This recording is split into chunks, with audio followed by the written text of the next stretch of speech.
जय श्री कृष्णा। राधे राधे। भक्तजनों, जीवन के हर क्षेत्र में विजय पाने के लिए अवश्य रखें फागुन माह के कृष्ण पक्ष में आने वाली विजया एकादशी का यह व्रत। आज आपको बताऊंगी विजया एकादशी के व्रत के विषय में।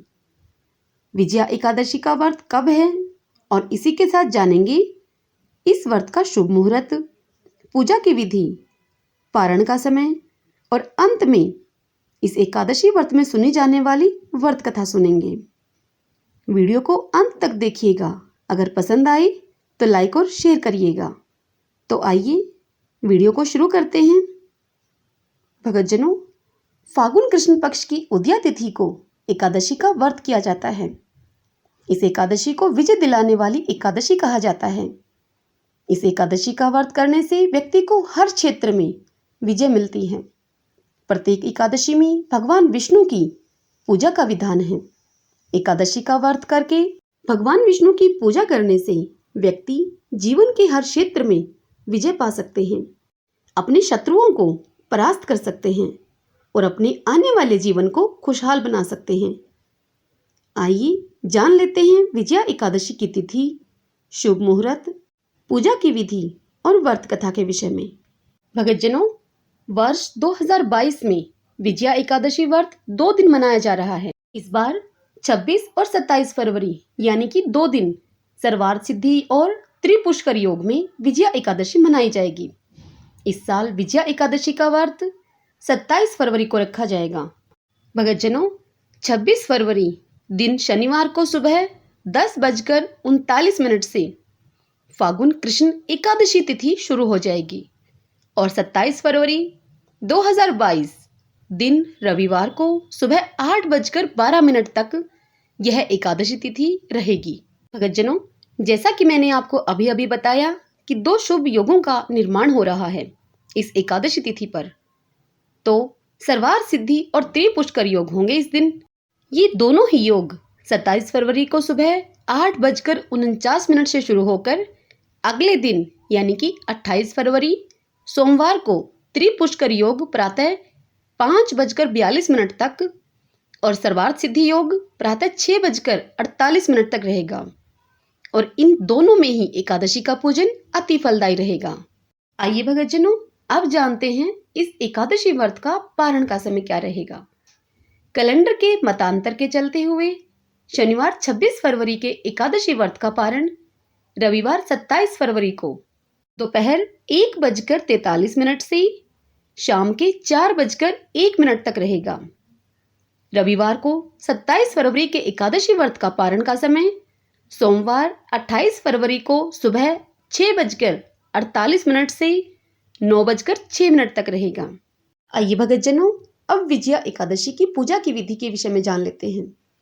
धार्मिक ग्रंथों के अनुसार विजया एकादशी के दिन व्रत करने वाले मनुष्य को ब्रह्म मुहूर्त में स्नान आदि से निवृत्त होकर व्रत का संकल्प लेना चाहिए। इसके पश्चात भगवान विष्णु और मां लक्ष्मी की मूर्ति पर गंगा जल से छिड़काव करें और फिर रोली और चावल का उन्हें तिलक लगाएं और फिर आरती करें। ध्यान रहे कि लक्ष्मी पूजन के दौरान घी का दीपक ही जलाएं। पूजा करने के पश्चात अपने रोजाना के कार्य करें। विजया एकादशी के दिन व्रतधारी पूरे दिन मन ही मन भगवान का ध्यान करें और शाम में आरती के बाद फलाहार कर सकते हैं। आइए भक्तजनों, विजय दिलाने वाले इस एकादशी व्रत की अब कथा सुनते हैं। सब बोलिए विष्णु भगवान की जय। ओम नमो भगवते वासुदेवाय। एकादशियों का महात्म्य सुनने में अर्जुन को अपार हर्ष की अनुभूति हो रही थी। जया एकादशी की कथा का श्रवण रस पाने के बाद अर्जुन ने कहा कि हे पुंडरीकाक्ष, फागुन माह के कृष्ण पक्ष की एकादशी का क्या नाम है तथा उसके व्रत का क्या विधान है। कृपा करके मुझे इसके संबंध में भी विस्तार पूर्वक बताइए। तब श्री कृष्ण ने कहा कि हे अर्जुन, फागुन माह के कृष्ण पक्ष की एकादशी का नाम विजया है। इसके व्रत के प्रभाव से मनुष्य को विजय श्री मिलती है। इस विजया एकादशी के महात्म्य के श्रवण व पठन से सभी पापों का अंत हो जाता है। एक बार देवऋषि नारद ने जगत पिता ब्रह्मा जी से कहा कि हे ब्रह्मा जी, आप मुझे फागुन माह के कृष्ण पक्ष की विजया एकादशी का व्रत तथा उसकी विधि बताने की कृपा करें। नारद जी की यह बात सुनकर ब्रह्मा जी ने कहा कि हे पुत्र, विजया एकादशी का उपवास पूर्व के पाप तथा वर्तमान के पापों को नष्ट करने वाला है। इस एकादशी का विधान मैंने आज तक किसी से नहीं कहा, परंतु तुम्हें बताता हूँ। इस उपवास को करने वाले सभी मनुष्यों को विजय प्रदान कराता है यह उपवास। अब श्रद्धा पूर्वक कथा का श्रवण करो। त्रेता युग में मर्यादा पुरुषोत्तम श्री रामचंद्र जी को जब 14 वर्ष का वनवास हो गया, तब वे लक्ष्मण और सीता जी सहित पंचवटी में निवास करने लगे। वहां पर दुष्ट रावण ने जब सीता जी का हरण किया, तब इस समाचार से रामचंद्र जी और लक्ष्मण अति ही व्याकुल हुए और सीता जी की खोज में वह चल दिए। घूमते घामते जब वे मरणासन जटायु के पास पहुंचे, तब वह उन्हें सीता जी का वृतांत सुनाकर स्वर्गलोक को चला गया। कुछ आगे जाकर उनकी सुग्रीव से मित्रता हुई और उन्होंने बाली का वध किया। हनुमान जी ने लंका में जाकर सीता जी का पता लगाया और उनसे श्री रामचंद्र जी और सुग्रीव की मित्रता का वर्णन किया। वहां से लौटकर हनुमान जी ने भगवान राम के पास आकर सब समाचार कहे। श्री रामचंद्र जी ने वानर सेना के सहित सुग्रीव की संपत्ति से लंका को प्रस्थान किया। जब श्री रामचंद्र जी समुद्र के किनारे पहुंचे, तब उन्होंने मगरमच्छ आदि से युक्त उस अगाध समुद्र को देखकर लक्ष्मण जी से कहा कि इस समुद्र को हम किस प्रकार से पार करेंगे। श्री लक्ष्मण ने कहा कि हे पुराण पुरुषोत्तम, आप आदि पुरुष हैं, सब कुछ जानते हैं। यहाँ से आधा योजन दूर पर कुमारी द्वीप में वक्दालब्ध नाम के मुनि रहते हैं। उन्होंने अनेक ब्रह्मा देखे हैं। आप उनके पास जाकर इसका उपाय पूछिए। लक्ष्मण जी के इस प्रकार के वचनों को सुनकर श्री रामचंद्र जी दालभ्य ऋषि के पास पहुंच गए और उनको प्रणाम करके वह बैठ गए। मुनि ने भी उनको मनुष्य रूप धारण किए हुए पुराण पुरुषोत्तम समझकर उनसे पूछा कि हे राम, आपका आना कैसे हुआ। तब रामचंद्र जी कहने लगे कि हे ऋषि, मैं अपनी सेना सहित यहाँ आया हूँ और राक्षसों को जीतने के लिए लंका जा रहा हूँ। आप कृपा करके समुद्र पार करने का कोई उपाय मुझे बतलाइए। मैं इसी कारण आपके पास आया हूँ।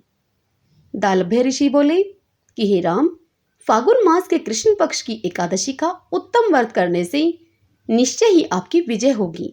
साथ ही आप समुद्र भी अवश्य ही पार कर लेंगे। और फिर ऋषि कहने लगे कि इस व्रत की विधि यह है कि दशमी के दिन स्वर्ण, चांदी, तांबा या मिट्टी का एक घड़ा बनाएं। उस घड़े को जल से भरकर तथा 5 पल्लव रखकर वेदिका पर स्थापित करें। इस घड़े के नीचे सतनजा और ऊपर जौ रखें। उस पर श्री नारायण भगवान की स्वर्ण की मूर्ति स्थापित करें। एकादशी के दिन स्नान आदि से निवृत्त होकर धूप, दीप, नैवेद्य, नारियल आदि से भगवान की पूजा करें।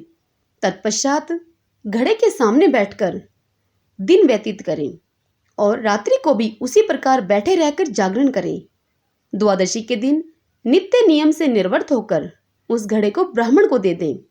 हे राम, यदि तुम भी इस व्रत को सेनापतियों सहित करोगे तो तुम्हारी विजय अवश्य होगी। सब बोलिए विष्णु भगवान की जय। ओम नमो भगवते वासुदेवाय।